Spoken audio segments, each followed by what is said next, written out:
see a couple of very familiar faces.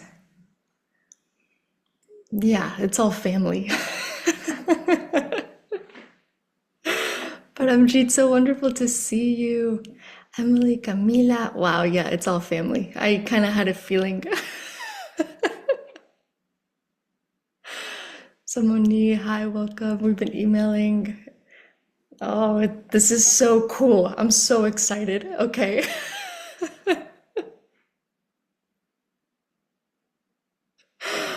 Yeah, this is amazing. Cool. We're gonna go ahead and ground into this beautiful space that we're co-creating and that we're cultivating. I know for a lot of us, the timing is a little bit weird. Either we're like, oh, really, we're in bed already, I think, and like, or like, Kim, we're just, things are kind of like, easing into the afternoon. And for some of us, it's like middle of the workday. So there's a lot in the field for timing. But let's ground in as much as we can. I know Melody's working and stuff, and so be as present as you can, be as grounded as you can. But of course, just take us into your life, right? All right, and so we're gonna go ahead and, if we can, um, just put our hands on our heart or wherever it feels appropriate to your body today. And closing in our eyes if it's available to us. And just take 3 deep inhales and exhales with me. Just a nice collective cleansing breath. In through the nose. Maybe holding it at the top and exhaling with your mouth. Just doing it 2 more times at your own pace.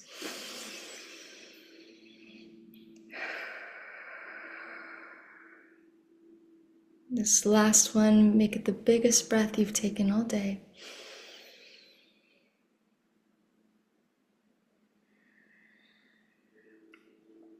And grounding down into your heart, into this present moment. And just take a moment here to check in with your heart. How is it beating?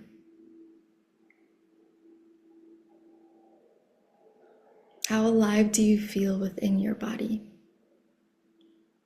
Within your sense of self?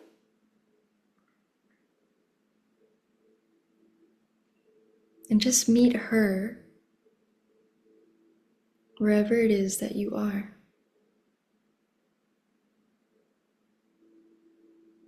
Thanking yourself for feeling the howl, for feeling this call to be here, to share your presence, to share your story, to share your path with us.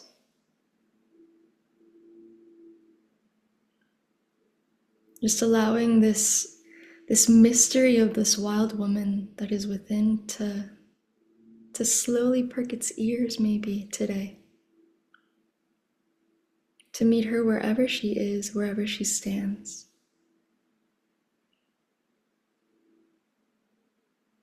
And let it naturally unfurl.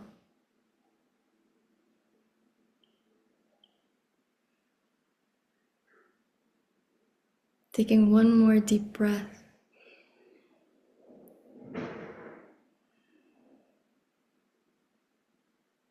And just feeling how we're all connected here.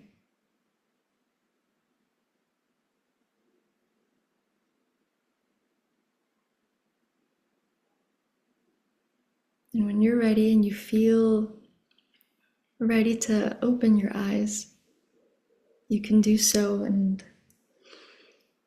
look at the pack that we are creating.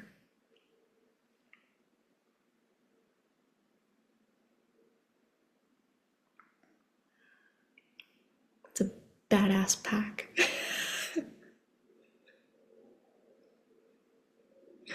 It's like the best pack. Wow, this is really cool. Um,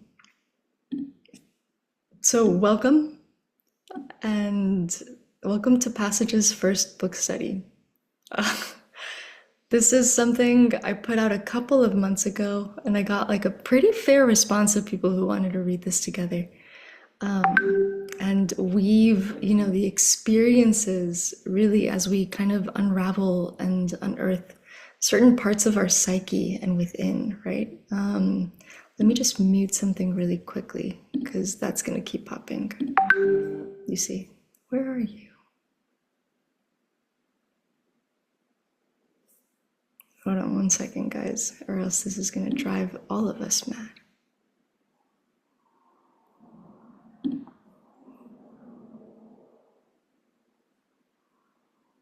I actually don't know where it is. Oh, there you are. Bye. Okay. Thanks and sorry. What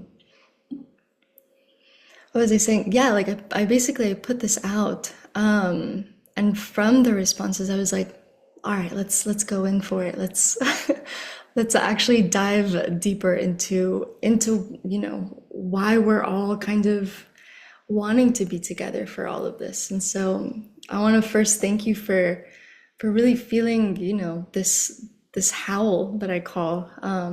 And I do think of this much like a pack. Some of us feel this need to walk together during certain things or certain moments in our life, and like sometimes we need to look deeper into the parts of ourself. And I find that this is a way of really unearthing her. In this archetype, which we call the wild woman, and which we'll talk a little bit about in the next couple of minutes. But as I don't know if how many, just as a gauge, how many of you have read just the introduction part of the wild woman, like recently? No. Okay, that's okay. Don't worry. This is kind of the first beginning, so it's okay. But it's this something that within the introductory part of the book, Dr. Pincolesta says that this is something that it's not just a standalone thing that is like within our mind of like an archetype that's like just within just the fragments of like our imagination. She actually lives within us.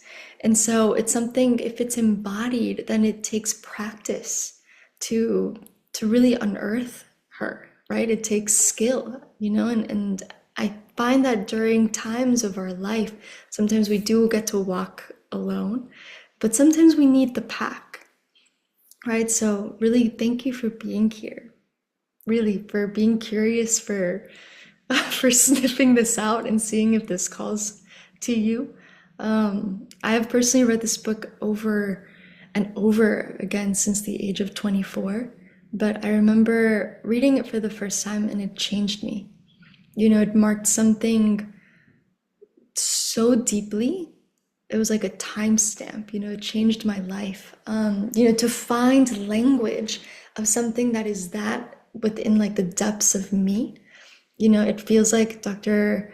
Estes like really clawed something out from within and showed her to me through like language, through stories. And it's through this language of the psyche that I was able to unearth a lot of this archetype. And so, usually my community studies are a little academic, I like it that way, but I'm finding the need for this to be very organic. So this is kind of more of an organic way of exploring. It's weaving, it's the feminine. And so it will take the collective to really come together and share and co-create our life, really. So for those of us who have committed to being together for 9 months, like I said, this is the pack, if you will. We'll weave our experiences together. Because again, how it is explained in the intro, this isn't just an archetype.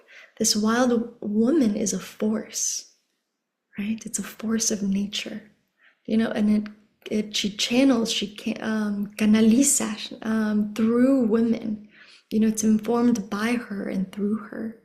And so really it's the indigenous part of us, right? It's the intrinsic nature of women. It's the fundal nature that this wise and knowing, which lives in the gut. It becomes a practice to allow her to see through us and for us to be informed by this force. And so this is something that I find really fascinating, and I think Pincoleses expresses this very much in her introduction and throughout the book, but that in different cultures, we see her in various forms. Like a lot of them have the motifs of the death cycle, which, we get into later chapters. But if we see nature in this way, it follows these cyclical, natural expressions of self. It unbounds itself over and over again in the most artistic expressions. And so this is the part that I'm so excited to be, kind of in a way like running with this energy with you. So I think these next couple of months to me feels like the start of an adventure. I have no manual other than like this book as a map, my gut, and you. And so I'm really excited about that. So we'll get a little moment to introduce everyone who is here, everyone who feels like they want to share a little bit about themselves. I'll introduce myself for those of you who are like, who is this chick? And then I'll introduce the book study. Again, the remainder of the 9 months are not going to be necessarily this academic, but I want to put a framework to a lot of the themes that we're going to go into, and talk a little bit about the dynamic of these next 9 months. So this is kind of the introduction, like material overview in a lot of senses. So just to put that into context as well. And so, yeah, that being said, we're going to go ahead and introduce ourselves. I guess I'll go first just because I have the microphone. But for those of you who don't know me, my name is Mariana Bandera. I'm the daughter of Leticia Marin, the granddaughter of Norma Leticia Coban. They actually come from a very matriarchal lineage of like lucid dreamers, of herbalists, women who come from the caves of northern Spain. I recently found that out, that Coban is the people of the caves. And so I'm connecting to this as well. On my father's side, I'm daughter of Jorge Bandera, granddaughter of Maria Eugenia Alvarez Tostado. It's a lineage that stems from the deserts of Jalisco, Mexico, and the landscapes of Peyote. And so I'm really excited for this matrilineal to be informed by all of this as well. And well, I'm here obviously with the intention of facilitating in some aspect, but really I desire to know more about this wild woman that I keep nurturing, and I keep coming over and over to her. It feels like an altar in some ways that I like. Whenever I'm lost or something, I'm like, oh yeah, this, like, remember that you need this part of you to come out during this phase of your life. And so I really want to dive deeper into what I'm nurturing and how I can nurture her more. And specifically how it connects to my matrilineal line. I've been hearing so many stories from my mother lately of like the woman in my family who have done crazy things in order to keep their expression alive, and so this is something that I want to nurture because of that as well. To really, there's a sentence that she says in the book, in the introduction, that says tasting the wild. And so I find that if I look into my lineage, there's so many women that have not only tasted this wildness, but have like imprinted it in so many deep ways. And so there's a lot of like questions that come from that, and and yeah, this wilding in community feels really, really good. It feels like a soul reclamation in a lot of ways, and so yeah. Anyway, that's my intention for being here. That's kind of a big one, but but here we go. Um, just as a foundation for just because I'm not just facilitating. I mean, this is a co-creation, but the one who howled, if you will. Just so you know, my background is in anthropology, in archaeology. I like to pray and to pray with people and to learn how to pray more. And so all of that will be kind of woven into what I can bring into fruition for this. But just so you know, just a little bit about me for those of you who are just meeting me in case. But I would love to, if we can have a short introduction. I think we have enough time. I think this is kind of the important part of introducing you. Who are you?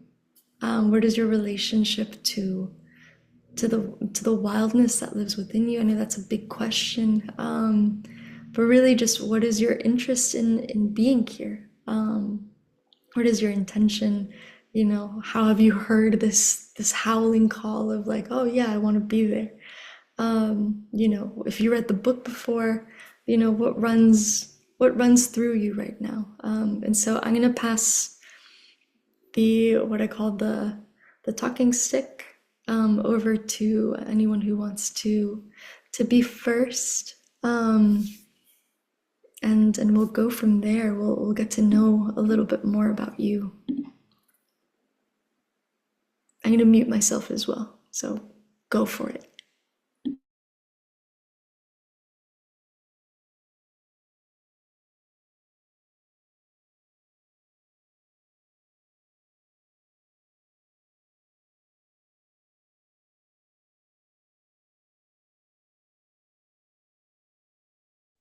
All right, I'm gonna go. Hi. I'm so happy to be here with you in family, as you said.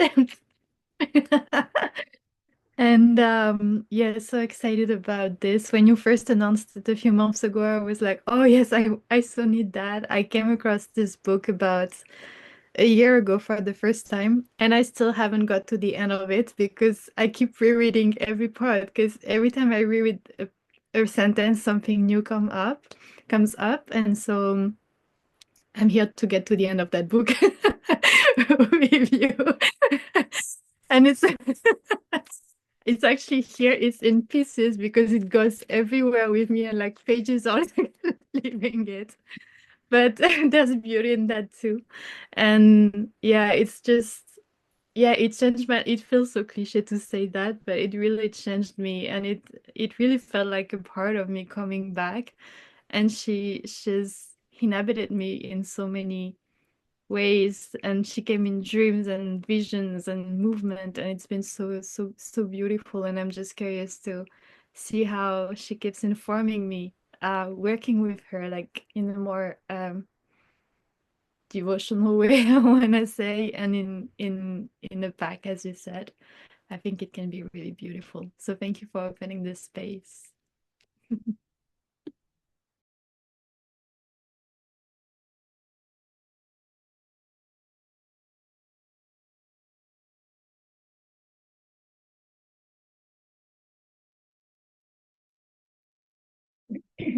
Thank you so much for allowing me into this wonderful space with you, beautiful women.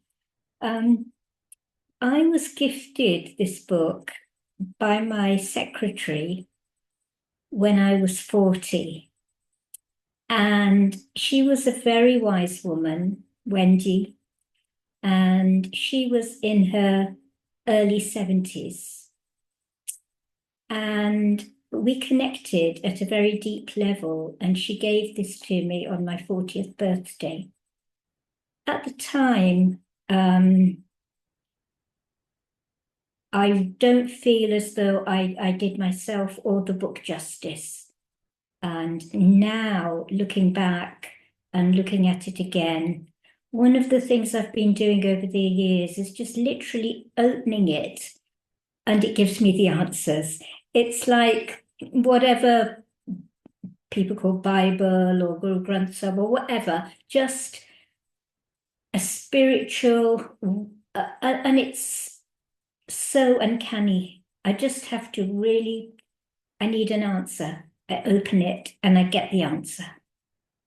And one of the major things it's done for me is to actually believe in my intuition, because I think I used to really rubbish my intuition. It's not there. And yet I've always had felt this sixth sense and very deep gut feeling.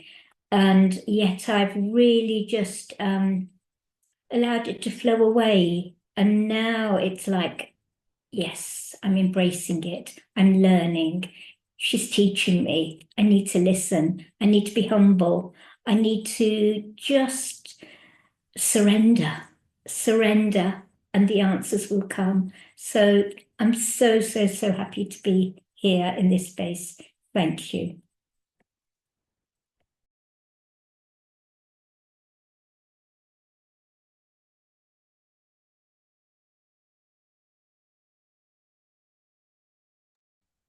Hello. Can you guys hear me? Yes? Okay, cool. Hi, I'm Melody. Where am I right now? I'm in Northern California and I've been here hibernating for 4 months. Just moved from SoCal. Um, just trying to give myself some space and some grace.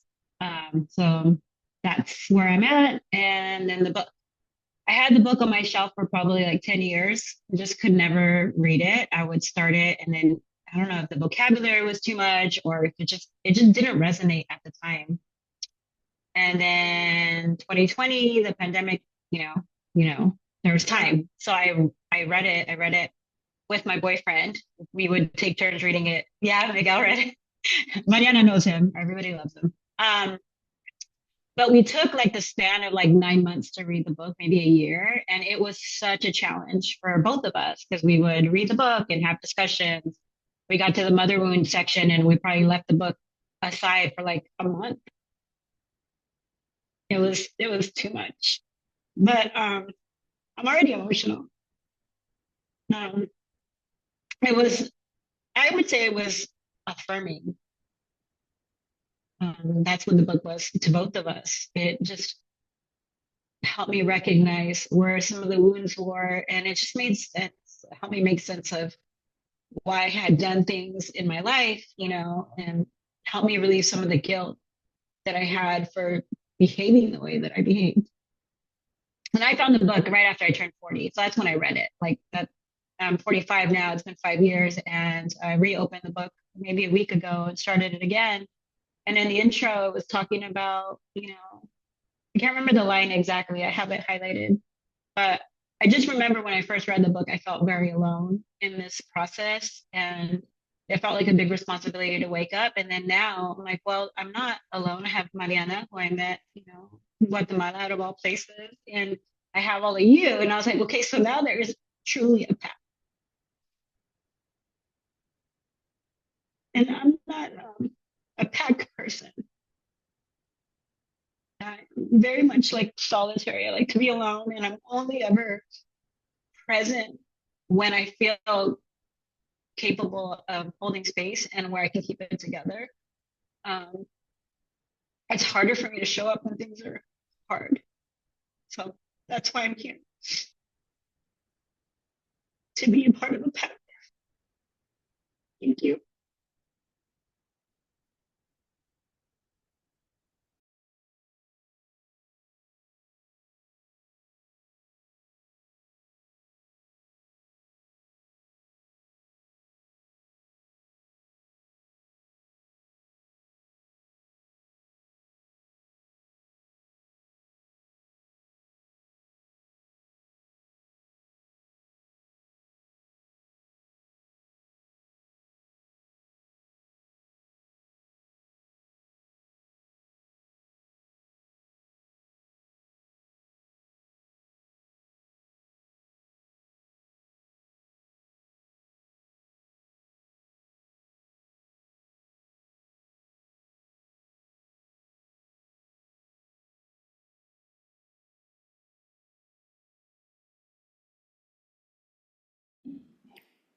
Guys, it's just us.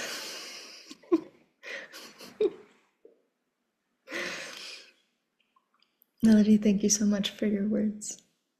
It resonates on like such deep, profound levels. So thank you. Thank you for being here. I think we're gonna, just because of timing, because I know I can be here for like a million years, but I know we all got to, this is a drop in and we got to drop out and drop into other places. So we're going to do this popcorn style. This is new. And I think this might be an interesting way of going about it. And so if you go, then you get to call on a dear sister and be like, I want to hear from you. So Melody, I'll give you the what Tata calls the dedocracia. And you can call on a dear sister, whoever you want to hear her voice. Like, oh, this is fun. Yeah. I don't, let me see. Somebody said they weren't able to get on right now. What's that? So I don't call them. Let's do it. Anna, did Anna go?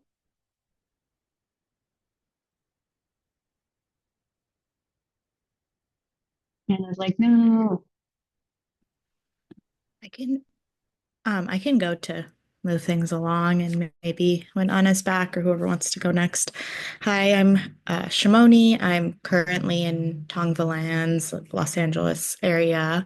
So yeah, definitely been overwhelmed, obviously, by devastation around, but thankfully I'm like immediately safe and stuff. But yeah, I am newer to this space and family. I'm grateful that the ether of Instagram made me find you all, however those connections work. But yeah, I saw this book and this gathering, and I have not read the book at all.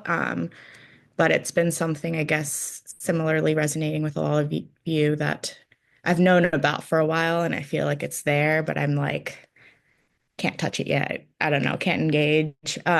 So I've been meaning to read it for, I don't know, years, but just haven't done so. So yeah, I'm looking forward to this push, but also seems like a great, yeah, pack and energies to do that with. And yeah, I just personally definitely relate to or resonate with a lot of what's been said. I think I uh, have always felt like a tug to be more solitary and solo and independent, and feel like that's when I'm the safest or able to be most at peace, but then also crave this like sense of belonging that feels like it's ethereal almost. So yeah, I'm definitely like resonating with and sitting with some of those things as others are speaking, and excited to be in this space with you all. Yeah. So I will pass to unless someone is ready to go. Emily or Anna, if you're there. Yeah.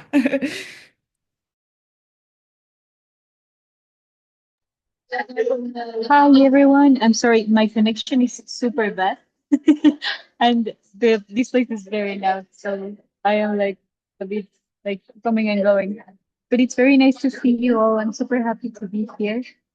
Um, so I read the book like a couple of years ago, and I remember like the first I only got to the first chapter, and it was like very intense on my psyche. and and I put it down, and I was like, okay, I this is gonna be in another moment for me. And I started feeling that the moment was coming, and then Mariana posted it, that she was going to do the group study.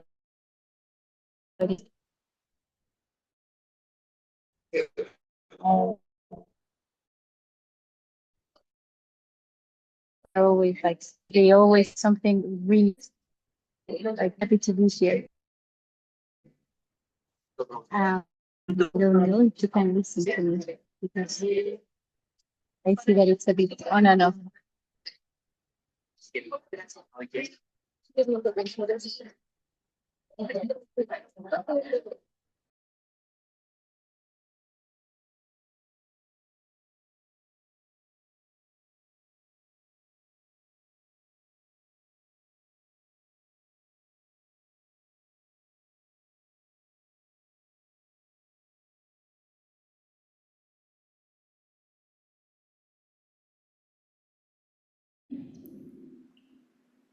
I think we might have lost Anna. I just heard like a couple of things, but I'm not sure if that was a completion. And if you can hear this, I think, yeah, your internet's a little bit off. If you want, you can write in the chat as well. That's for everyone. If anyone wants to do that, you can go ahead and do that as well. But welcome, Anna. Glad to be here with you. Yeah, I think it's bad. It's okay. Welcome. I hope you're in a restaurant eating good food.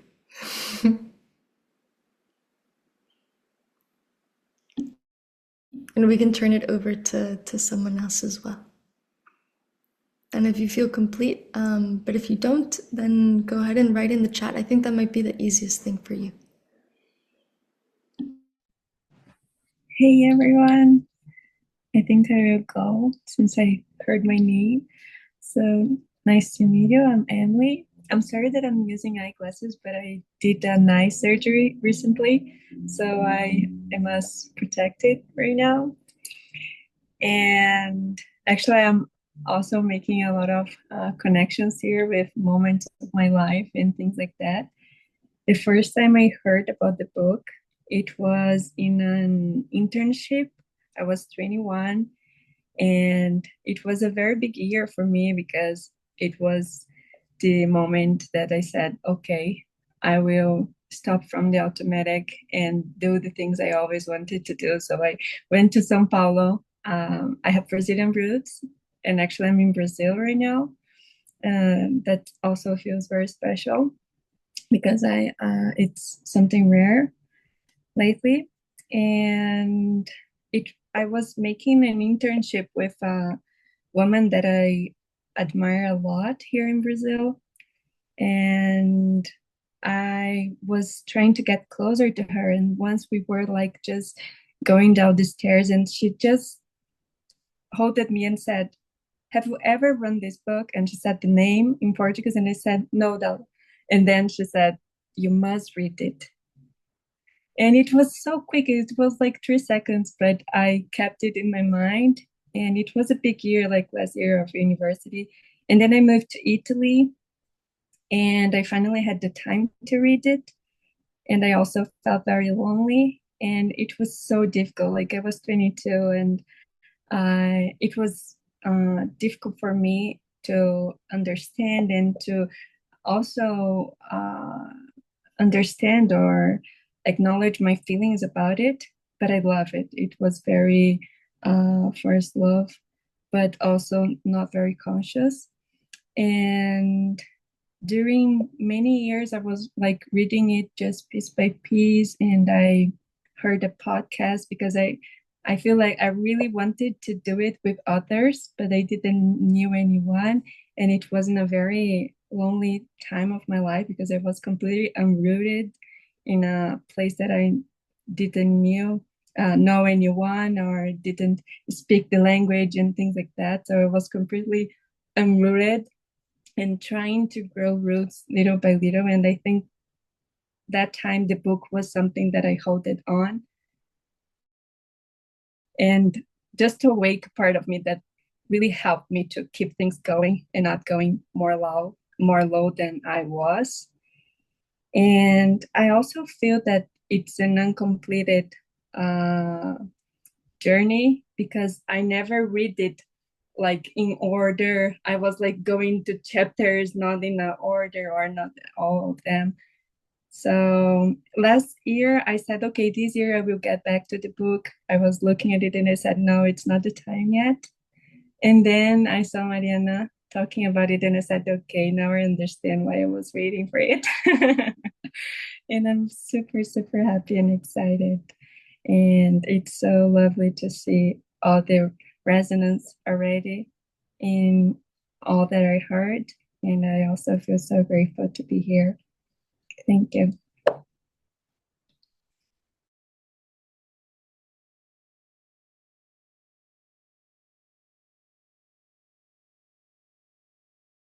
And I will pass the voice to Kim, of course.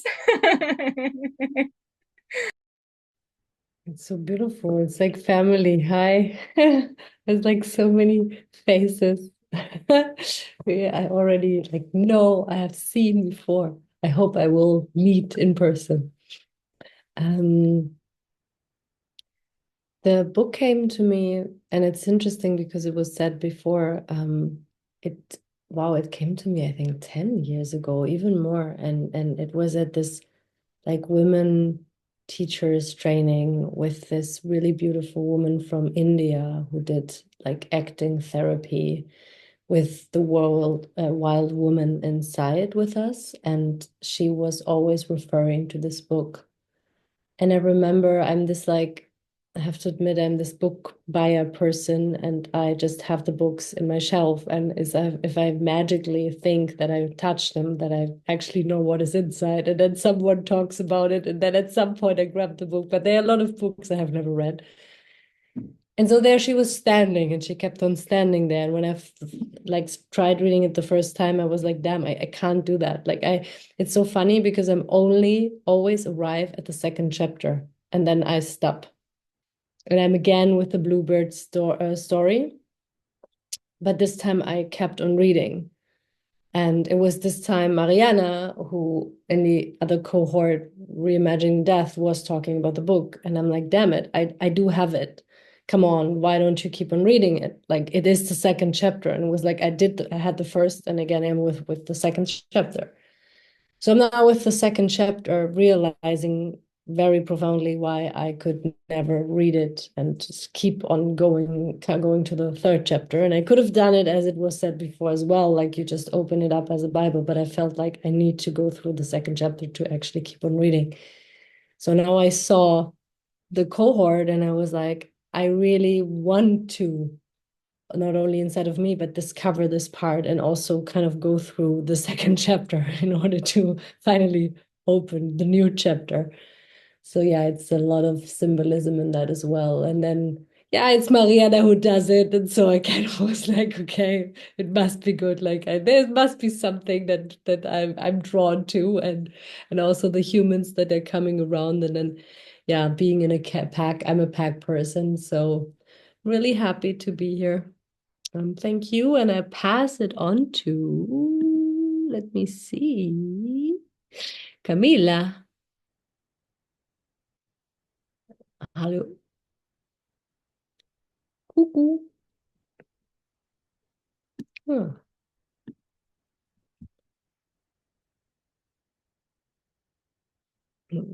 Do you read it, or should everyone read it, or Mariana, should I just read it?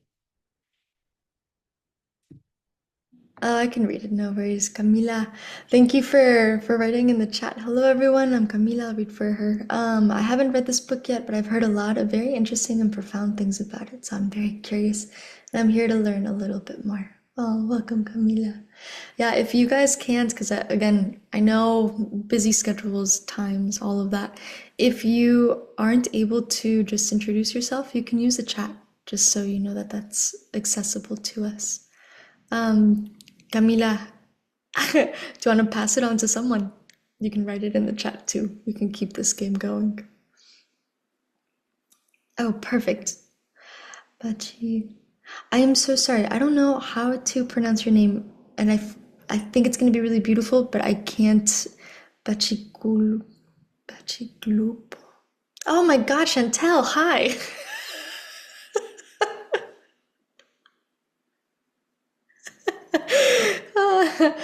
All right, hi Chantel.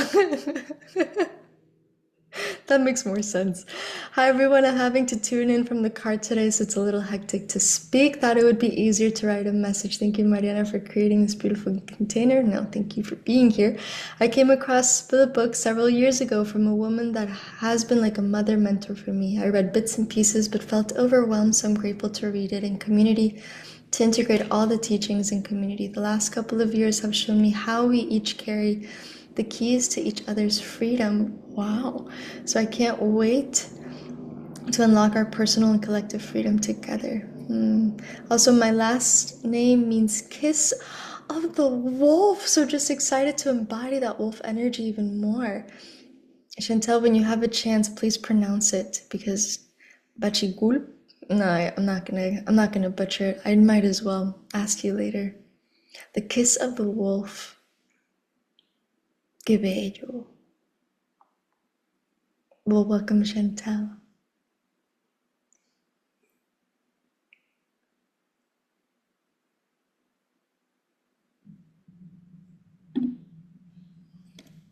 So yeah, if anyone else wants to go ahead, I don't know who has not gone yet. Again, reminding ourselves that the chat is open. Also, you don't have to speak. You can just observe and be a witness to all of this. That's okay as well. If that's the case, I'm gonna go ahead and continue with everything, but just wanted to check in with everyone, how they're feeling. I'm gonna mute myself, and if anyone wants to go, please go ahead. We have the last couple of minutes. Hi, Mariana. It's Heather. Hi, I'm also driving, but I'm on a very safe highway right now. So if you guys are okay, I could kind of introduce myself. Okay, you're so gorgeous, all of you. I had heard of this book maybe a couple years ago, but it never like came into my consciousness.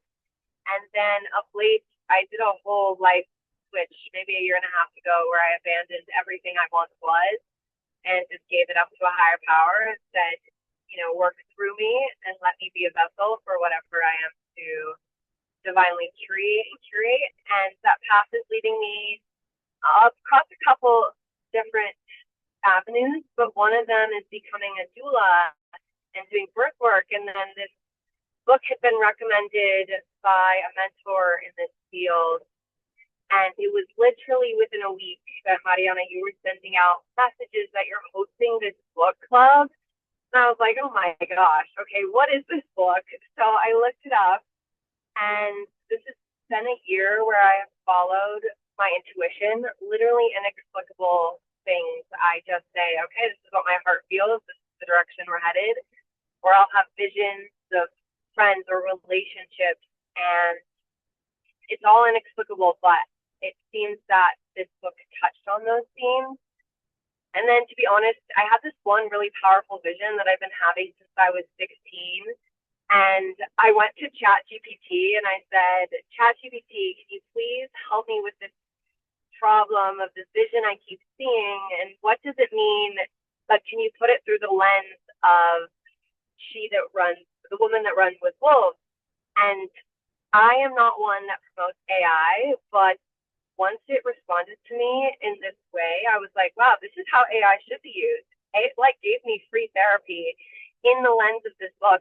And it just reminded me to stay true to the intuition inside. And if everything is to be as it is, it will happen organically, and there's no force or effort that you need to put into it. And you don't need to show anyone else these visions, because not everyone's at the same level of readiness that you might feel. And it really helped a lot. And so I was just curious to join and hear you all and how this book has touched you or has called you to this place.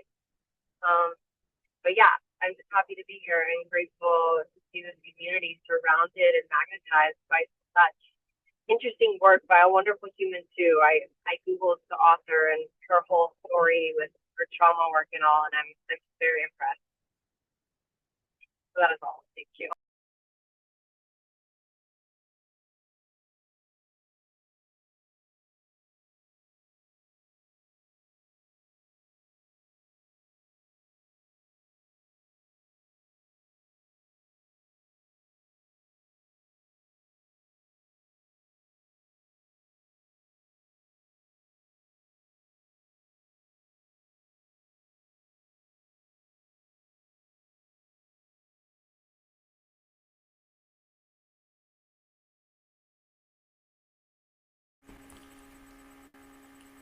Can I just add something as well, please?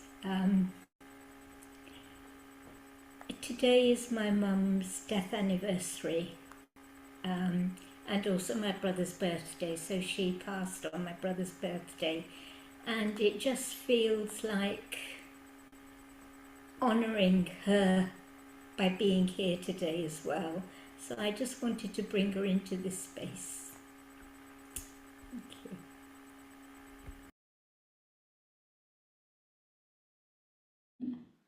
Paramji, thank you so much for bringing her into this space.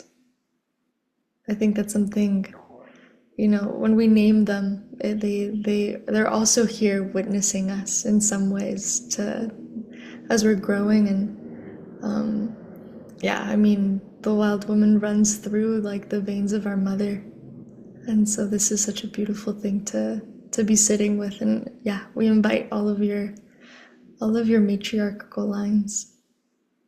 I'm going to read Majida's introduction. She says, "Hello, beautiful souls. My name is Majida. I feel called to join this book study not only because I love Mariana's work, but also because this book has been in my life for years, mentioned by several people. It feels like the right moment to dive into it. This year, I'm reconnecting with my roots, especially my Arab, Lebanese, Palestinian heritage, and rediscovering the wisdom within my lineage. Yaho. It is a chance to explore the intuitive parts of myself I've felt disconnected from. In a Wachuma ceremony, I had a vision of a fierce woman standing on the hill with a lion. She wore a gold cuff, and I knew she has been part of me since, a wild version of myself I long to embody. Joining you feels like a step towards connecting with her. I believe in the power of storytelling to awaken what's already within us. There's something so powerful about coming together as women to share, reflect, and grow. I can't wait to hear your stories within this pack." Thank you, Majida, for being in it.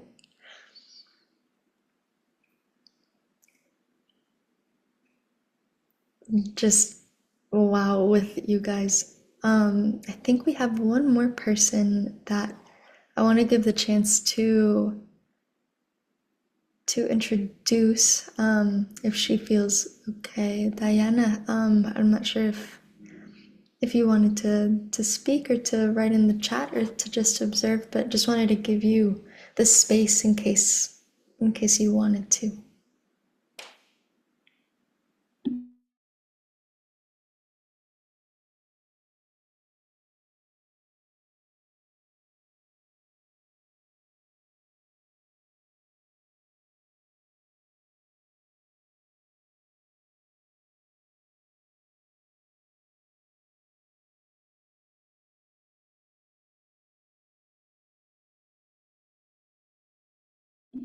I'm so sorry. I don't mean to interrupt, but is it me that I can't hear, or is it?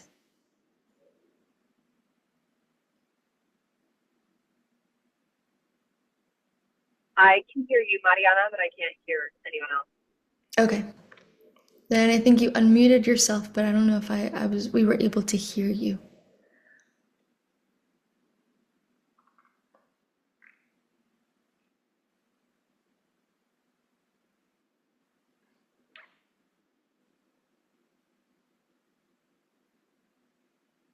No worries.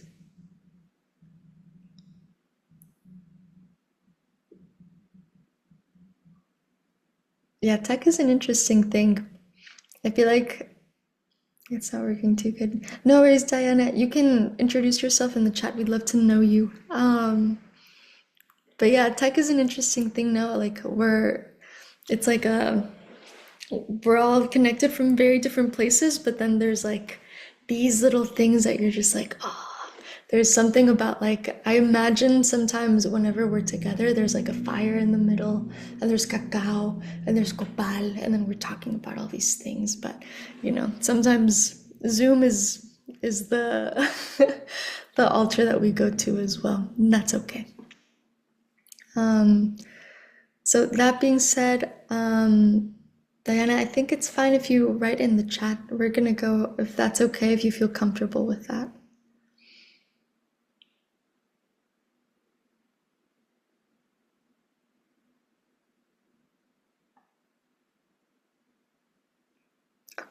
I'm gonna take the silence as a yes. So that being said, guys, welcome to the pack. You know, there's a lot of things that I'm finding in the introductions of ourselves. I've been walking as a lone wolf for such a long time. You know, I've got this book in the very serendipitous moments of my life and then just put it away. And then I'm bringing it back into certain moments, or, often women will be introducing ourselves to this book. And it's funny because I do this too. I'm always like, have you run Women Who Run with the Wolves? And they're like, no. And I'm like, you need to. It's like, but that's all that we say. No, it's not like, oh, let me tell you about, like, it's like we can't explain it. It's just like, you need to. Or the way that we relate to the book itself, which I think is, anything that's created has a spirit, right? And so, the way that we relate to the spirit of that book, of that body of art, can sometimes be like, I bought it, I'm interested, it's on the shelf. It might come at a later time, or we read it and then we're just like, whoa, or then we actually read it and we read throughout the entire thing, and then we use it, as Paramjit said, like a Bible in some ways. I've used it too. For a lot of us, this book has come in, I think I have 4 copies. One of them was the original one, and it's like, Aurélie, it's like all, it's coming and falling apart. It's been with me throughout, desert, beach, all of the terrains.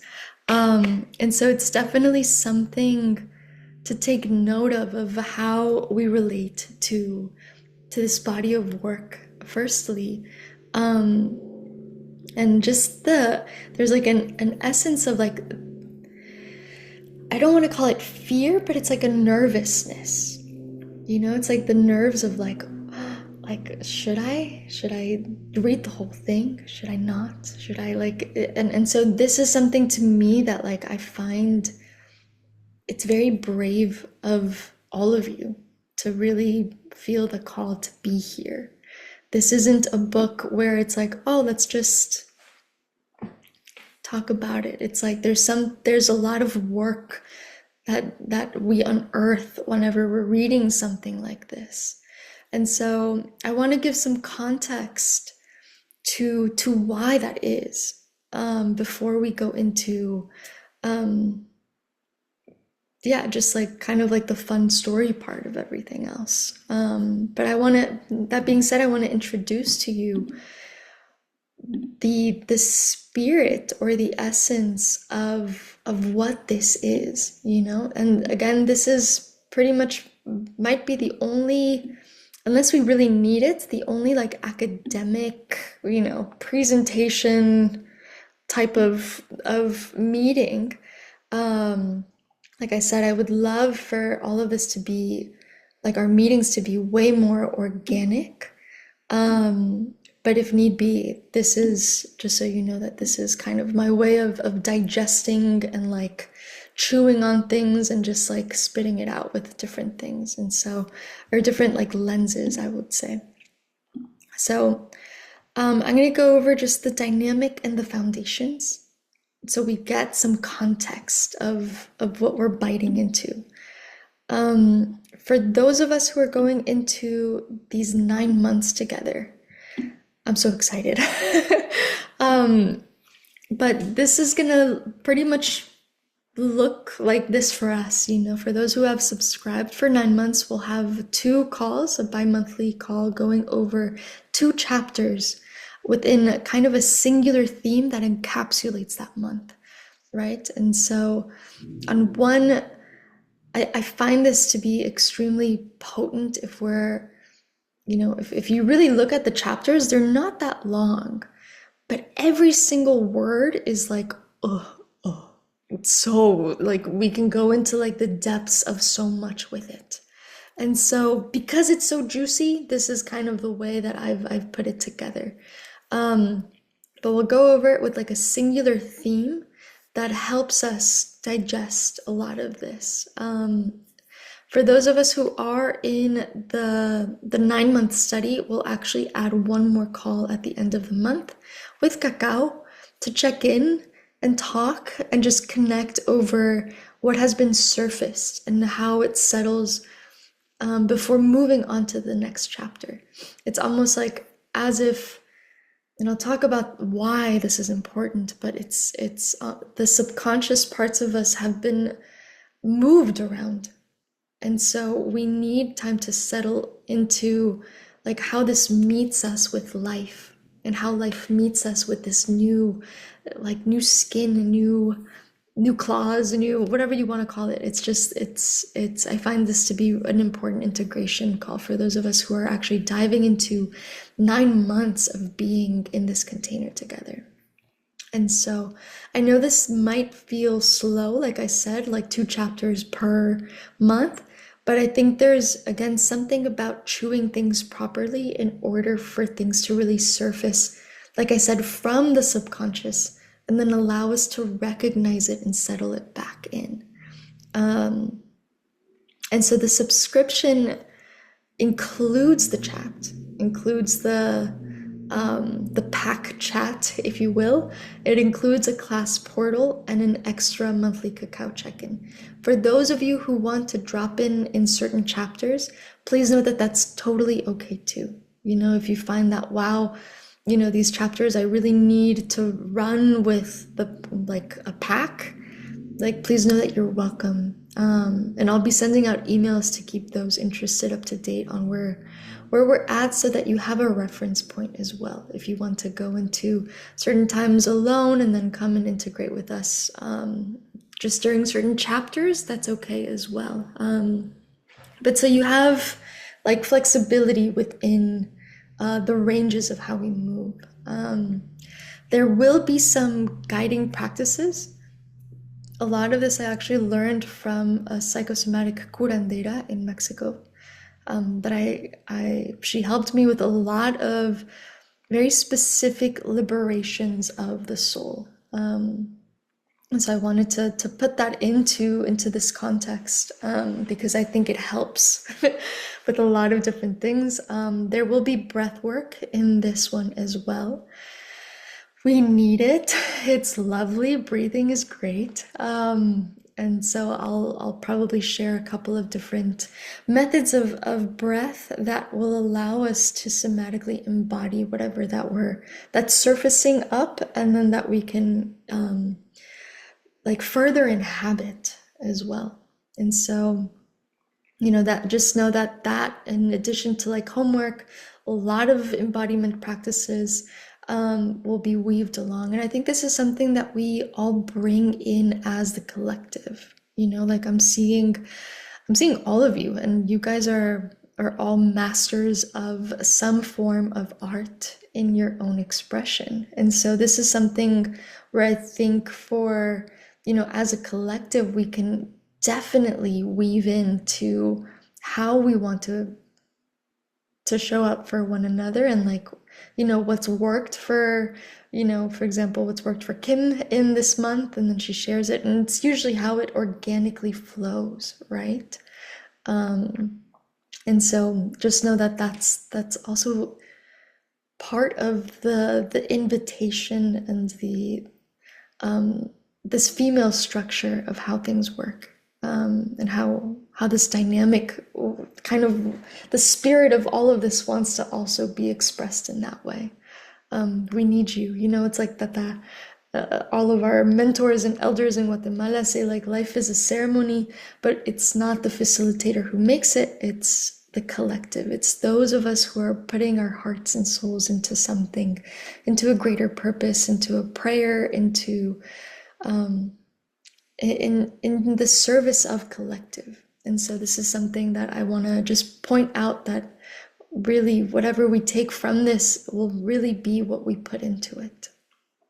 And so that being said, our time, I would love it to be every other Thursday.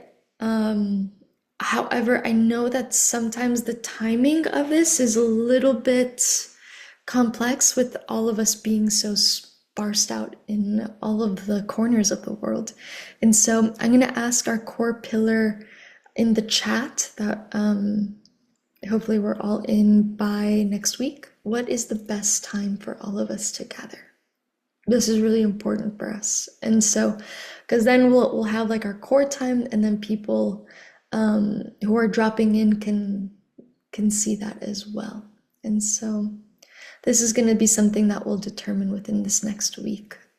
So just as a heads up that it might and probably will change, considering some people that are committed to the 9 months.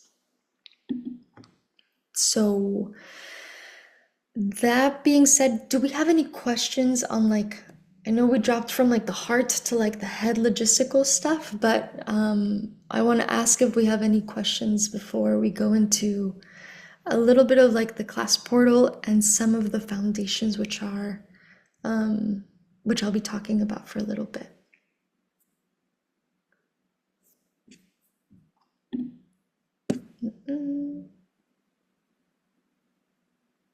I think we're okay.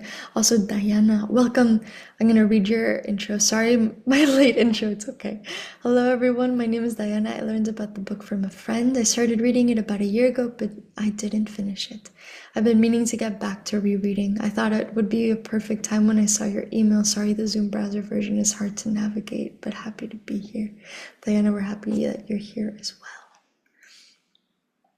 So again, Kim. It officially starts the next Thursday. Officially, I mean, this is kind of the beginning of it, but yes. But yeah, our main, like, the first story that we get to dive into is next week. This is the introduction, foundations.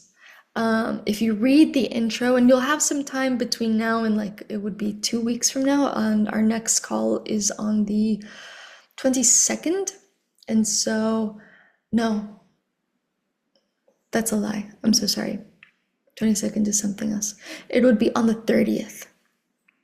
And so you have until that time to read the intro and read the first chapter. Yeah. The intro is great. I've been rereading it for this whole time, and I'm just like, this is so juicy. So anyway, I'll explain why it's so juicy in just a minute. But for those of us who are in the subscription in the full 9 months, there is a class portal that I'm creating. During this time, just on a personal note, I'm preparing for a master's doctoral program in psychology, consciousness, and religious studies, as well as some ecotherapy, ecopsych. I don't know what I'm doing. This is kind of the wild woman just being like, hey, you got to do this. And I don't know why. That being said, I'd like for some of that material that I'm chewing on to be available for further resources, so that, this book study can have a little bit more accessibility to, what I'm reading, what is, what Majida is reading, like all of those things kind of encapsulated into one, like, storage place. I would call it like a gallery in some way. And so that will have like all of the recordings, and as well, I do a word weaving practice. And so all of that will also be in the class portal. That being said, this is kind of a big thing for me, but I just, during this time period of my schedule, this class portal low-key comes with like an invitation. If there is anyone out there who wants to help me, just putting it out there, we can work out a work study thing. I'm just putting this out there because I need to learn how to ask for help. And I think this is something that's going to be really beautiful. But I think it needs another set of eyes. So yeah, just putting it out there. Just email me, if you're interested, and we'll go through what that look like for both of us. Just so you guys know, there are some books that I am reading right now in preparation for a couple of things. I find it interesting. I know some of you, if like a big majority of you, are actually going into doula work. I find this really interesting because from what I know, there's at least 4 of you here that are going into some form of doulaship, and being, taken through needing to understand this force of the wild woman. I just find that really interesting and something to kind of highlight as well. That being said, want to put out that one of the things that I find highly wonderful about this book is that it can pair off with others. For example, Carl Jung, Man and His Symbols, amazing book to also read. Hi, Renee. I'm reading Ancient Bodies, Ancient Lives, Sex, Gender, and Archaeology. This is just wanting to put this into the class portal of information. And then this big, nice, chunky guy called The Great Cosmic Mother. So these are resources that I'll put up as well. If you are into doula work, these are great resources as well to continue to like understand and unearth certain things that might come up from going through all of this journey with us. And so just putting it out there for Great Cosmic Mother, it was called? Great Cosmic Mother. I'll send a picture, and I'll actually, for this email replay, I'll send the resources there as well. Renee, if you want to introduce yourself in the chat, that'd be lovely for people to know who your beautiful self is. And so that being said,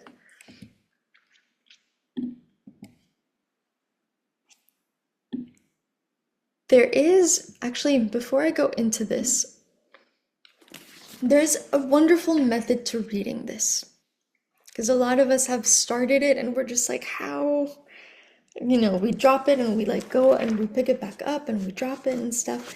The way that I have found to be the best way for me, and I can only speak for myself, is the first time I read it, I was on a bus. And my transportations were incredible to read this book. I would read it and I would highlight it with different, lines and all of that stuff. Again, mine is being, because, broken. And then this kind of became, like Paramjit said, a Bible in some ways. After a while, I would go back and with that same book, be like, oh, I highlighted this. What is it that past self wants future self to read? And it's like, oh, very cool. Okay, interesting. Oh, this stood out to me. This still is standing out. And so these are just ways to do so. For our monthly exploration, I do recommend that you highlight the book, and then later you go over it, just the highlighted parts. It's kind of this really interesting way to see what you pick out in that time period and what sticks to you, right? And then reflect on it. Like, we'll have guiding practices and questions for how to maneuver all of that, but it's just like certain methods to really be able to read this book and to finish it, because I'm there with you, Aurélie. Like, there's moments where I'm just like, I am so done. I'm like, I have like 3 other ones to read. And so these are just like things that have worked for me that I'm putting into the group study as well for, just tips and tricks as well. So I want to get into the foundations of this, but let's go ahead and this will probably take another 40 minutes. We'll end at the top of the hour. That's my goal, just as a heads up. But let's take a 5-minute break. That way we stretch, we move things around, we digest a little bit of what's coming in. Yeah, how does that sound? Beautiful. Okay, let's go ahead, take 5 minutes, go see the sun or whatever, and we'll be back in 5. Before that, Renee. I'm sorry. Hi all, I'm Renee, zooming in from Gabrielino Tongbalens, Los Angeles, grateful to be away from evacuation zones of fires, excited to be reading this book with such a powerful group of souls at this time. Always looking to deepen my understanding of myself as I reconnect with nature and cycles through life. Beautifully said. Happy to have you here, Renee.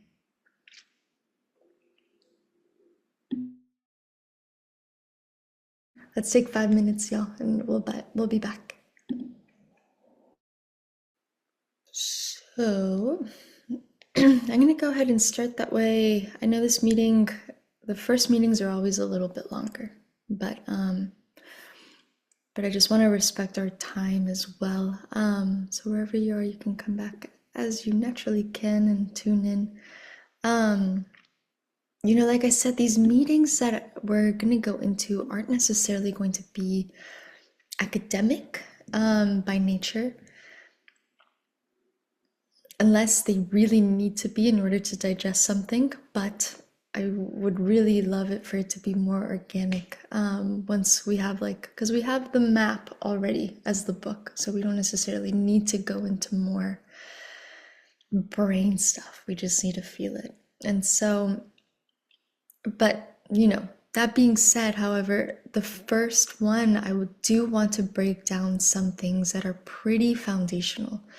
And I think it'll frame some practices for the journey and potentially give some explanation why this book is so difficult to read for some of us. And sometimes we need to put it down and sometimes we need to put it back up and stuff. And so just to put it into context form. So these are some of the foundations that we're going to go into and break through. Of course, this is, all of these are like lifelong studies, so I'm not gonna go into them super in depth, but just as an introduction so that we know a little bit of the language of the book itself. And so the first one is our beautiful subconscious. Right? What is a subconscious? What is the subconscious? This in the psychoanalytical terminology, it actually refers to the part of the mind that operates below the level of conscious awareness, right? It's like this, it's in between. The way that I've been expressed this, it's like the subconscious is basically the in between the conscious and the unconscious. It taps in between the two. But it's almost like a reservoir, if you will. It's the feelings, it's the thought, it's the memories, it's the desires that influence our behavior and perception without us actually being aware of their presence, right? Sometimes we do things out of memory rather than conscious awareness of this is what I'm going into, right? This is sometimes I don't actually want to get into this because this is actually a big research topic for me, but those of you who follow the Mayan cosmovision, those of you who are in touch with the Nahuales, they're so powerful because they speak to the subconscious parts of ourselves. Through imagery, through memories, through it's tapping into the emotion side of us, right? It's all of the reservoir of emotions that are actually memory based. And so we can't really tangle, it's untangible. And so this is why, Dr. Pincola says in her book, The Subconscious speaks to us in images, in symbols, in sensations. It's the language that is not linear but deeply intuitive. And so this is why it's so powerful to explore certain things through storytelling, which is this huge art piece of Women Who Run with the Wolves, because there's certain things that will be ingrained in on us on the deepest level. You know, and I like this idea of the reservoirs. It's the memory of water that is fluid and untangible. But exploring that subconscious parts of us through storytelling actually helps us access all of like the hidden truths, the hidden treasures, and helps us reconnect to this inner nature of within ourselves that isn't, you know, associated with anything else other than, again, our indigenous self, our truest self, right? So I think this is why for a lot of us, when we pick this book up, we're just like, what? Whoa, it's like a whirlwind of like, let me digest this, let me feel this out, let me cry about it, let me journal it, let me dance it out, let me, you know, there's something to it that works, it works within us on such a deep level. And so, because it speaks to the psyche, you know, the psyche literally it means soul.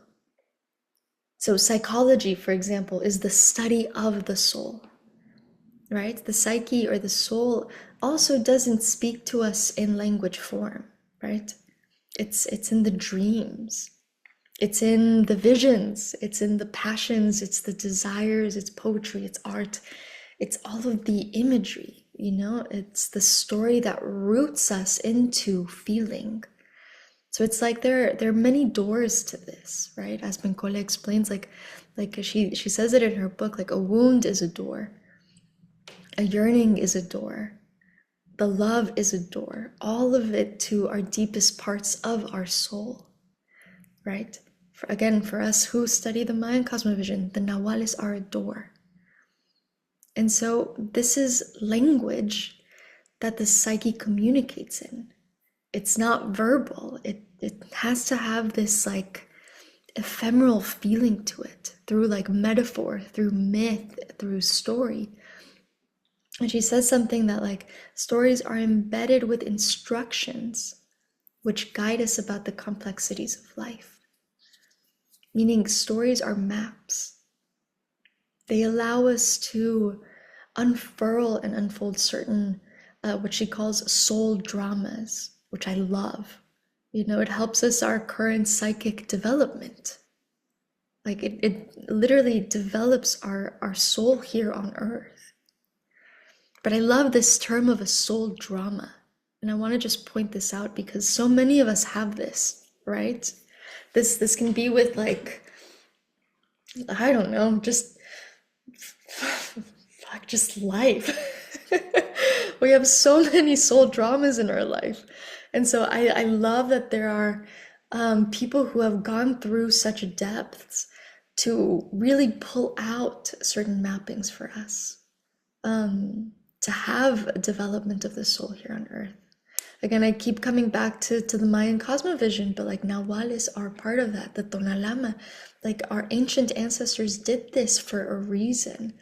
I keep thinking of like, you know, a dream weaving, whenever people would used to wake up and they would come together as into a fire and they would talk about their dreams.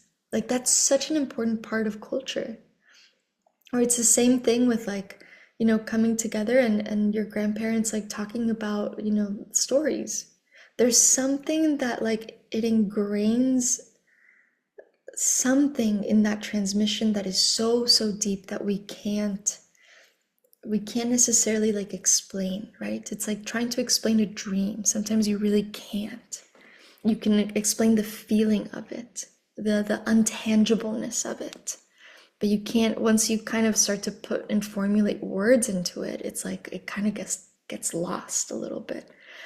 And so this is really interesting because it presents to us, again, like the language of how the soul works, you know? And that's why artists, that's why musicians, that's why there's like so much like soulful expressions that make us feel more alive, and it becomes part of our development.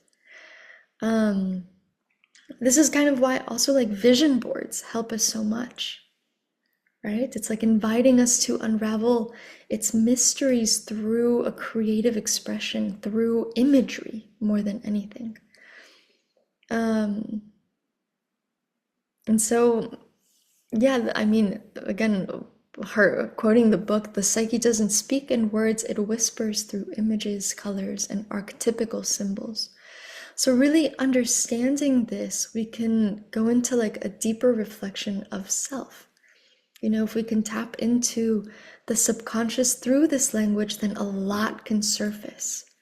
And it's actually kind of a play of duality, because the feminine in its aspect is very untangible, right? It's the, think of it as like yeah, the reservoir, the void, the darkness. It's something that is untangible. It's the instinct, it's the dream, it's all of this untangibleness. And the masculine part of us is the very tangible parts. It's the putting things into action, it's formulating, it's you know, again, it's the former and the creator coming together in a lot of ways.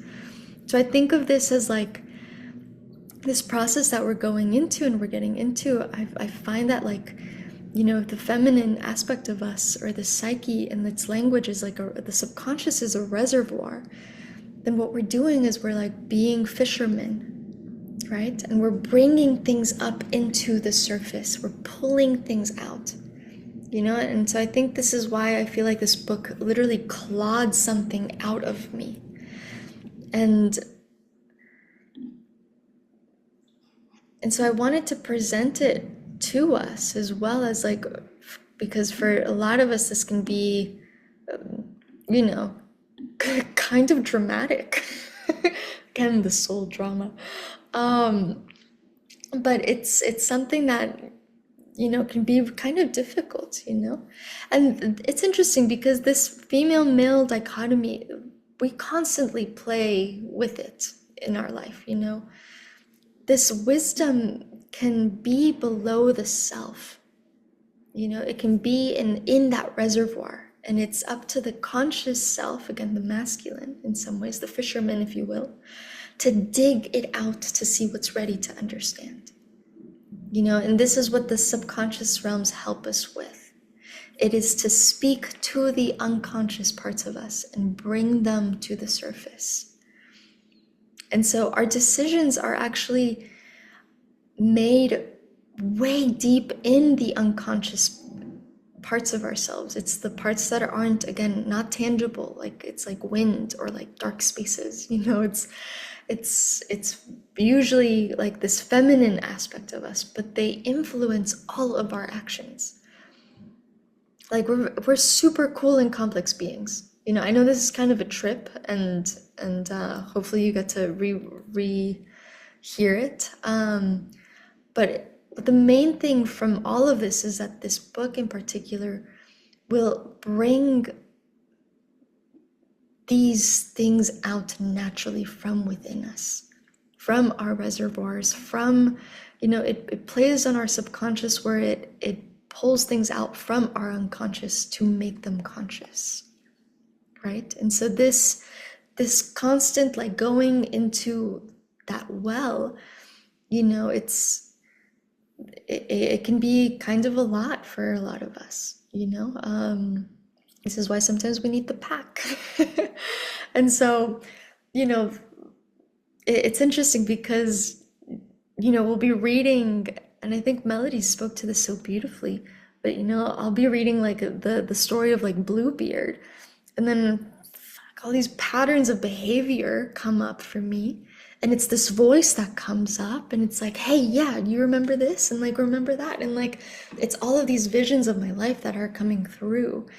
And so this is going to be really interesting for us, you know, whether you drop into the, you know, the monthly talks, or just go into this whole journey for us. But I highly recommend that whenever you are going into this book, My first invitation is that you write everything down. Keep a journal.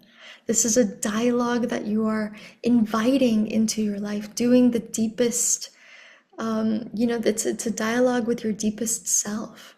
It's a dialogue with the feminine aspect of your soul. It's the dialogue with your subconscious, right? And your unconscious. It's such a cool thing to actually reread certain aspects that as we're going through it, later on you'll reread and you're like, whoa, that's, again, it's like our conscious self wants to bring certain wisdom that lies deep within ourselves, but sometimes we're not ready for it. Sometimes we need to hear it over again. And so keep a journal so that you can flow into this. I recommend this so much. I just read when I was 25, reading this on a bus every day to work. And I kept a journal, which is really interesting because it was in San Diego, and I would go to work on a bus, and then I would read this book. I would get to my work, and I would journal for the first 30 minutes before I actually clocked in. And it was such an interesting routine that I had built. But this is something that I really recommend for each and every one of you, because I now have just reread that journal, and there's some parts of me that I'm like, wow, that was a very wise thing that came through, and I get to reread it now as well with like the language hits in a different way. It's the same language, the wisdom like hits me in a different way. And so it's just an invitation for you guys, and the first part of our homework, I think. The second foundation that we'll see in a lot of the ways that Dr. Pincola Estés writes about all of this is through Jungian psychology and eco-psychology. So just to put a framework, like Carl Jung was a psychologist. I mean, he's written so many books about this communication between the conscious and subconscious parts of ourselves. This is something that is, through all of his research, it's obviously now coined as Jungian psychology, but it's basically a lens that provides an exploration to the interplay of the conscious and unconscious. So he uses tools like shadow work, dream work, individuation, and archetypes, and mostly through symbols. There are some things that just hit with depth, like that, again, words can't express. It's only through imagery that we get and encompass the full embodied feeling of what that is. For example, like the snake eating itself, how do you explain that? You can't. It's a feeling. It's sensorial. It's like, we don't even need to speak about it. You can kind of understand the idea just by seeing it. But it's all over every single part of our culture, right? It's like, Venus of Willendorf, the Venus statues. It speaks to us on a way we don't have to use words. We just get it, And so that's the most important part of Jungian psychology, is that it is a form that teaches us that wholeness actually comes from integrating all of those parts of ourselves, the unconscious and the conscious parts, the light and the shadow, the tangible, the intangible. It holds the duality in ways that they can communicate with each other to see the whole spectrum. It's everything encompassed into one, and this is called individuation. It's the process of becoming one's true self, right? And this work is part of the soul reclamation, right? How many of us have lived like very fragmented lives, compartmentalizing so much of ourselves and compromising our instinct, compromising our artistic being, our creation, right? So this begs this work for, like what in the introduction she calls a starved soul, un alma hambrienta, and so it's this in this way that we get to experience like the taste of wilderness that we know instinctively, and it's this taste of the wild again in our purest essence, again, our indigenous self. I know I keep coming back to that phrase, but it really hit me this time. Indigeneity doesn't necessarily mean like you are part of a tribe that's indigenous with an I, right? Indigenous, like tribes, if we want to put it into those contexts, what do? They are in touch with the most natural and instinctive part of themselves and how they relate to the natural and instinctive part of their environment. And they hold a certain language for that, right? And so if we can become indigenous to ourselves, because that's kind of the first step, then we actually become more indigenous to life, to this experience. And so this is where eco-psychology has, kind of comes into this foundation as well. Our relationship with nature mirrors our relationship with ourselves. Again, a lot of indigenous cultures don't have the word nature. We're not separate from it. It's something that we are part of it. We are part in the cyclical aspects of nature. We are part of the growth through observation, like our ancestors knew this. And so this is just an interesting part of it. But healing the psyche or healing the soul reclamation actually often involves reconnecting with that wild natural world. And so again, to quote her in the introduction, to tend the wild within, we must also tend to the wild around us. Nature and psyche are intimately linked.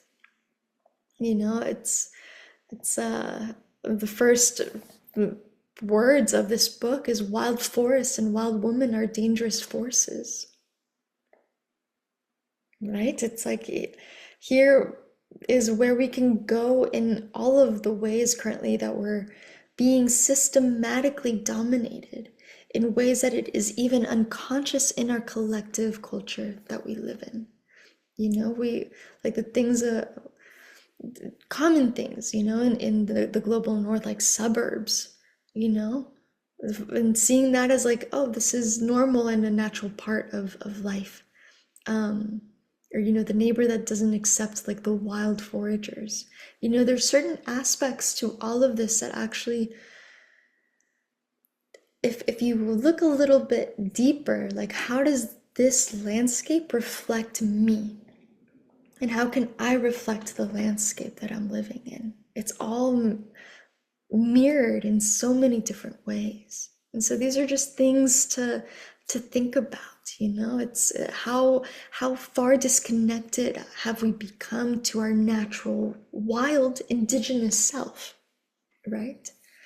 I had a conversation with my mother yesterday, and she was like, did you know that doctors are now prescribing 10 minutes of sunlight in the morning?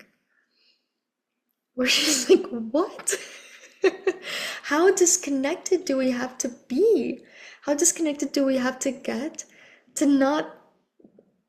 for that not to be one of the first things that you enjoy in life, right? To go outside, sip your tea, and do sunbathing a little bit and like receive some sunlight.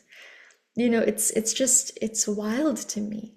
People are in offices, people are on the go, people are in transit, people are in buses, and like, but there's very little of this, like, of this what now people call earthing. But it's just we were putting all of these tags onto something that is actually super instinctual for us. And so this is just some things to reflect on as we go into it. But this, we can go on with this specific thing. But again, especially when we look at the cycles of nature and women of the world around her and how she moves. Again, the wild woman, it's not this faraway place. The wild woman is a force that lives within us and speaks to us and moves us.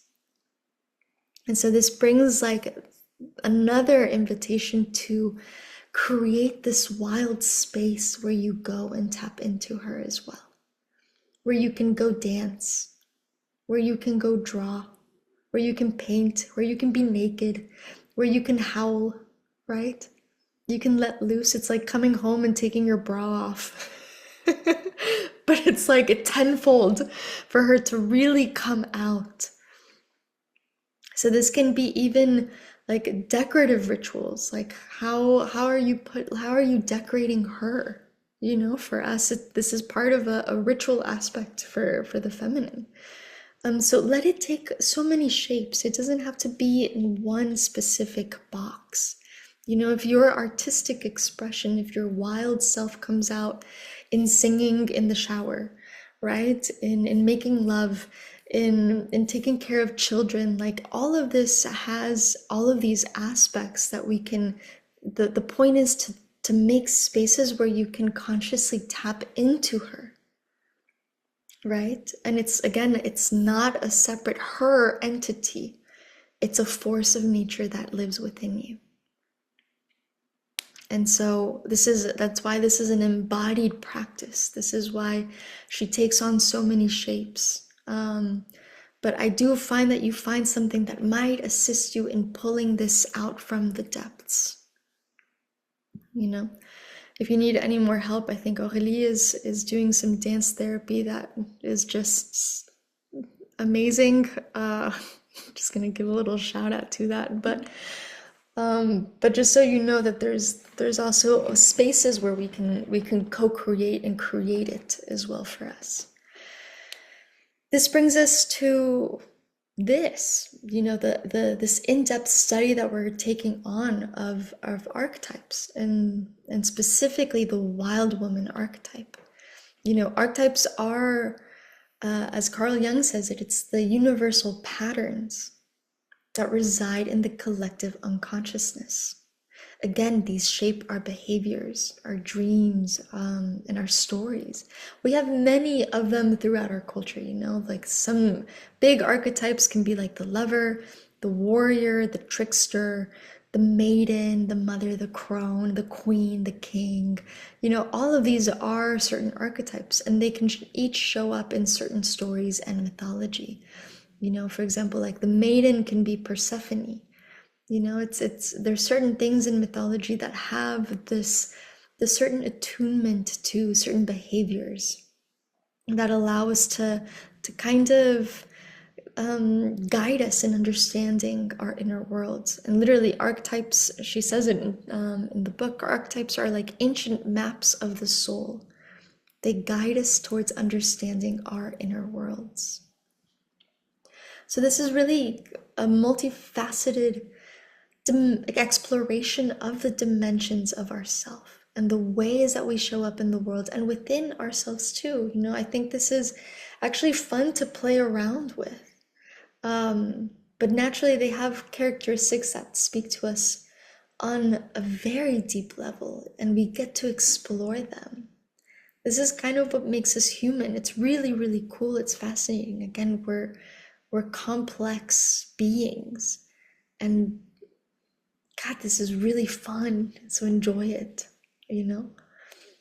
And so this wild woman archetype that we'll be exploring, again, and I want to repeat this more and more, but it's not a faraway place. It's not an entity. It's a force that is within the instinctual, untamed, and deeply connected to the rhythms of life and nature. It's a force that embodies creativity. It embodies freedom. It embodies authenticity. And it guides us to reconnect with our inner truths. You know, this is something that, if you have the book in the tiny version on page 12, you can find. And I was reading this again last night, and she says, she is the voice that says, this is the way. She She is the one who thunders after injustice. She is the one who turns like a great wheel. She is the maker of cycles. She is the one we leave home to look for. She is the one we welcome home to. She is the mucky root of all women. She is the things that keeps us going when we think we're done for. She is the incubator of raw little ideas and deals. She is the mind which thinks us. We are the thoughts that she thinks. And so, again, it's like, where does she live? She lives within us. Again, to just reiterate that point, right? It's not an entity, it's a force that is us.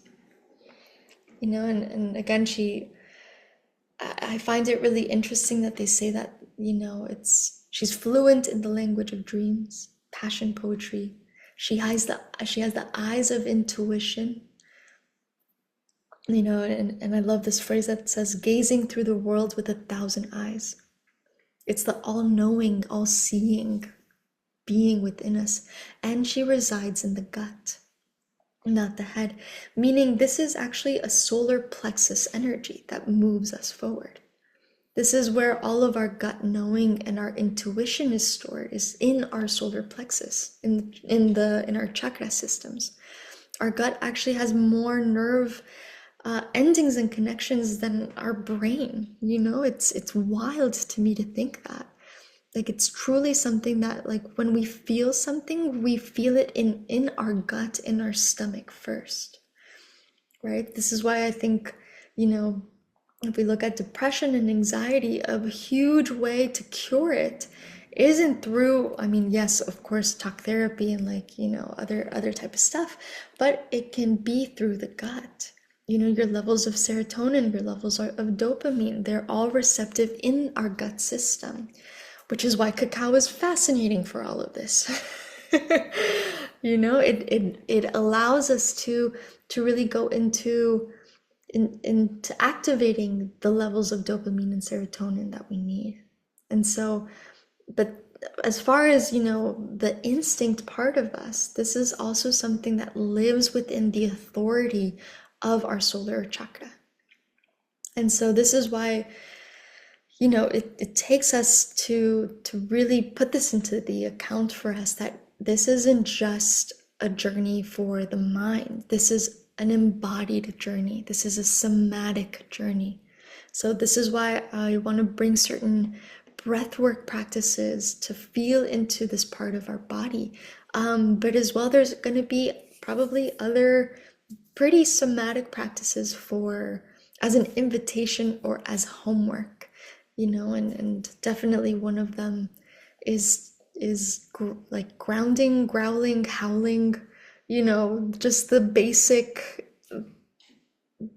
somatic practices for us. But and this is all, I'll talk about it more as we weave into the chapters, but this is going to be something that we have to embody this.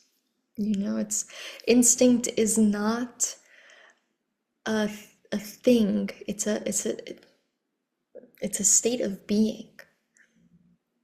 So in order to be in that state of being, we have to allow for certain spaces to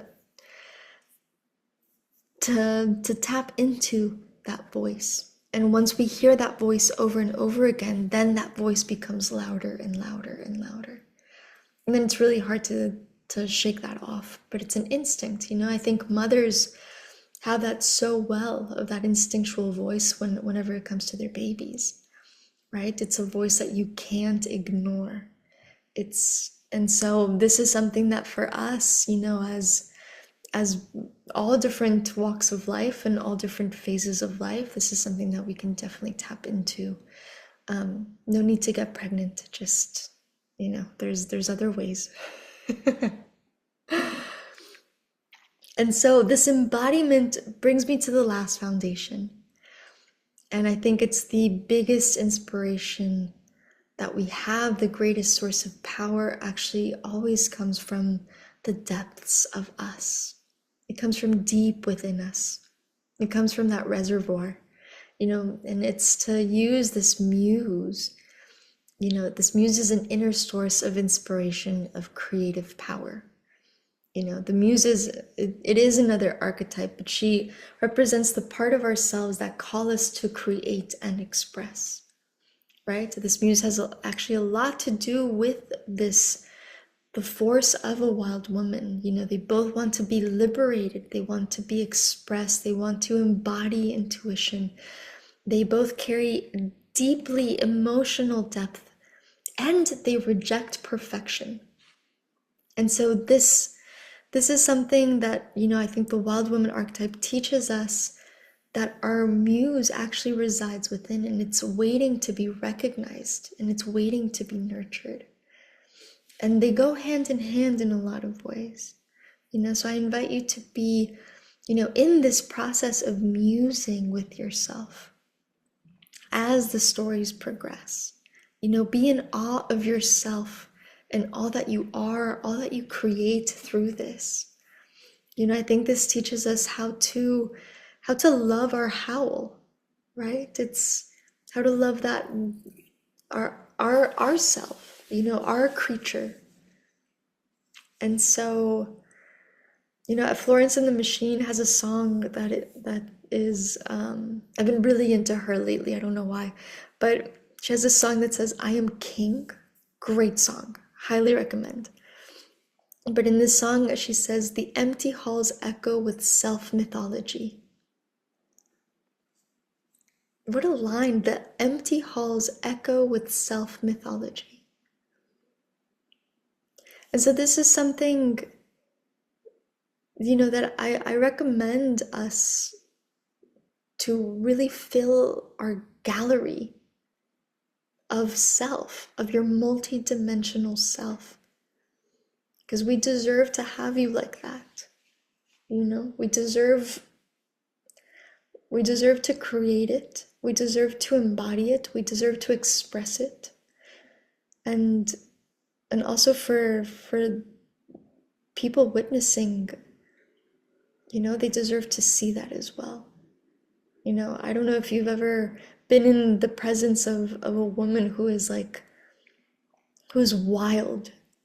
It's not necessarily like that, they're like rugged and like barely, and like, they have mud underneath the nails, but it's like there's a force within them, that it's like they are truly authentic to the self, to the soul. They're leading a soul-filled life, and they're being instinctual by it. I have to remind us about Heather and what she said of like following instinct and allowing it to lead her to different places and different life choices. That's exactly what all of this is. And I think for a lot of us, we've done a fair amount of that. And so this is just an invitation to continue and to deepen within it. But yeah, use this as an opportunity as well to, like, whatever is being, pulled out from the subconscious and like those waters is also there's also an invitation to create from that, to muse from that, to reflect ourselves in that as well.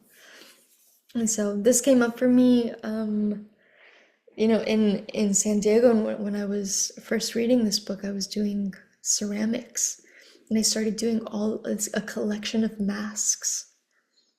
And so this, but I'm saying this in like, it's going to express in very different ways for each and every one of us.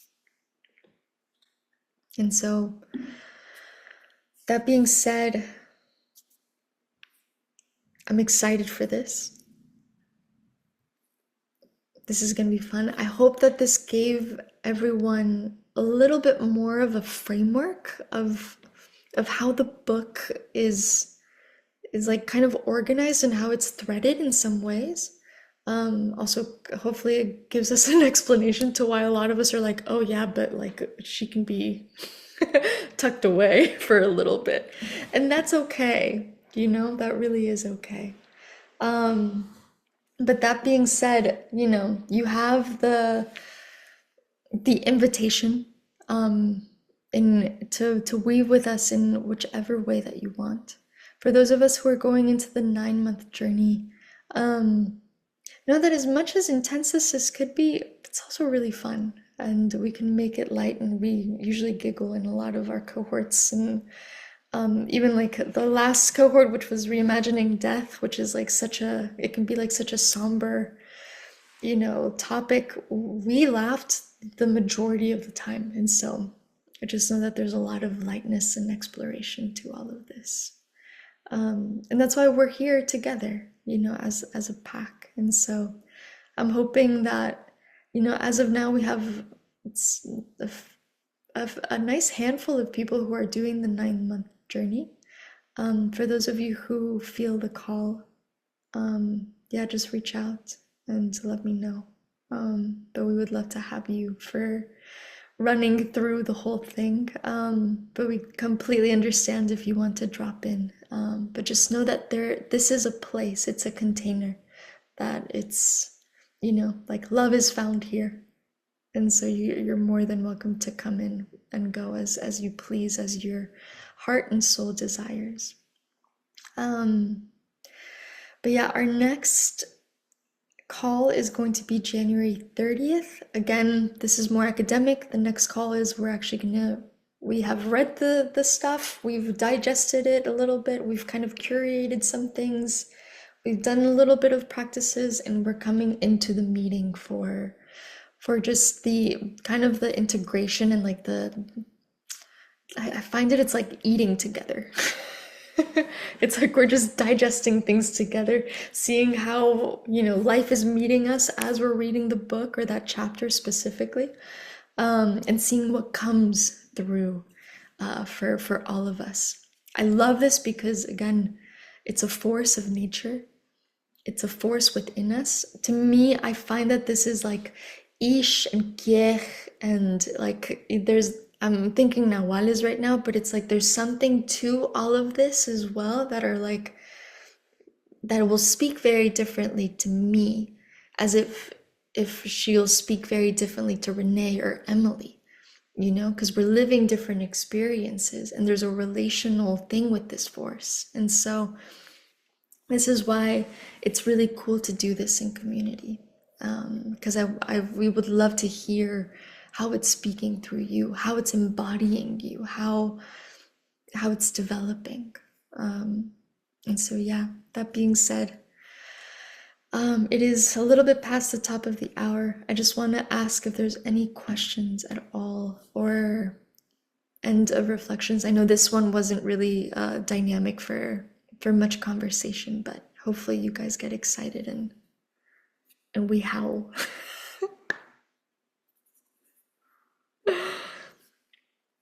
But yeah, any questions, qualms, queries, concerns, regrets?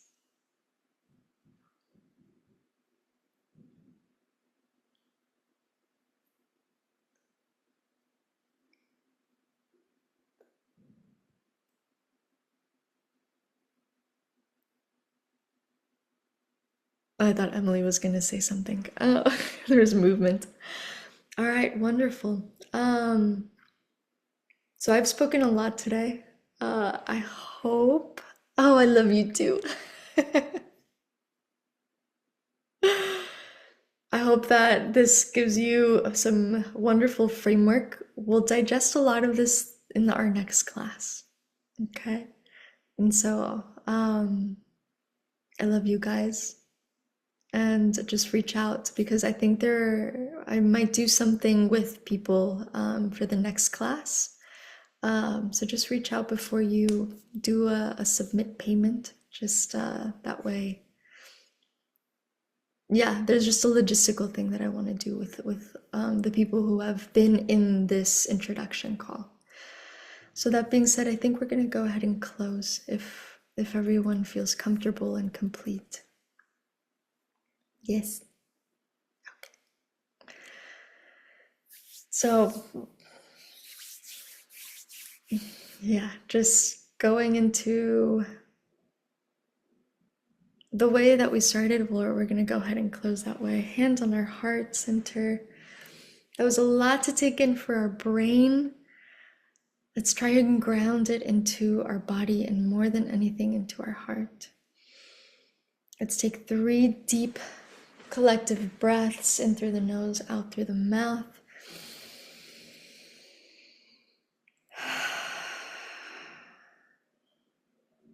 Relax your belly.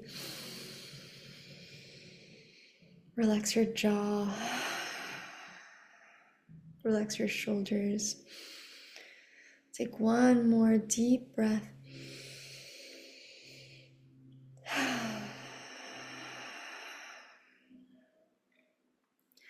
And I invite you to just take 1 more deep breath in and hold at the top for 4 seconds with me.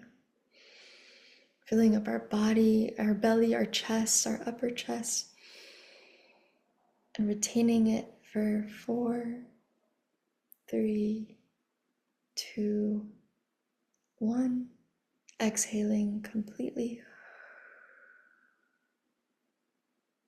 We're going to do this 2 more times because that feels good. Going into the inhale, full belly, chest. Holding at the top for 4, 3, 2, 1. Exhaling. One last time.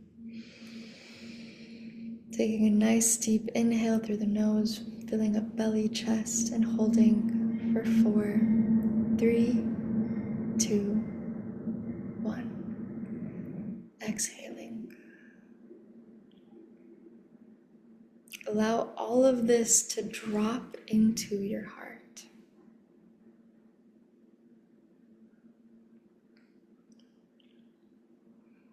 Knowing that all of this is just terms of explanations, but there are tools for us to go into the reservoirs of self.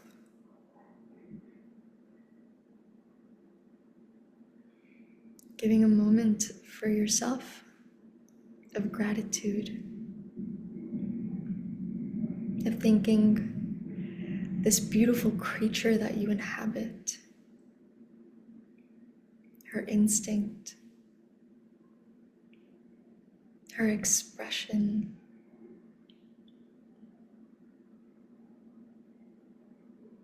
the way that she moves through life, the way that she guides you, the way that she leads you.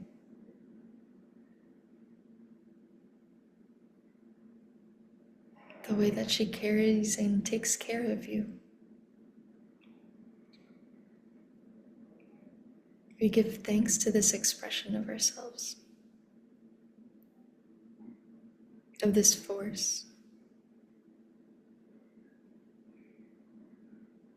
because it weaves a tapestry of being a woman, of being feminine.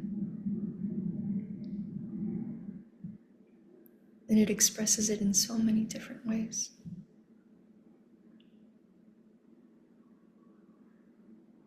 May we be able to hear your howl,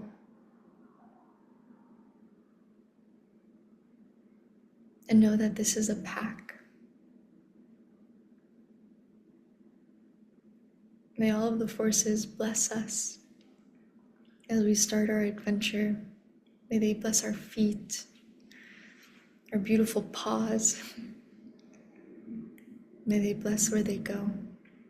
May they bless our hands and what they touch, what they create. May they bless our heart and what is stored deep within it. May it bless our mind and what we think and what we process. Our words and what it expresses. May it be poetry. And may it bless everything that surrounds us. May it reflect us in order to grow and to evolve in conscious awareness.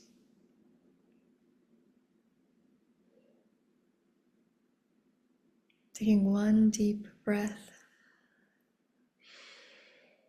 filling ourselves up with gratitude and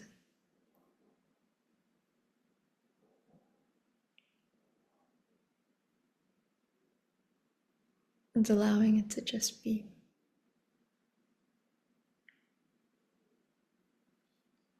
Sending you all so much love on this beautiful Thursday.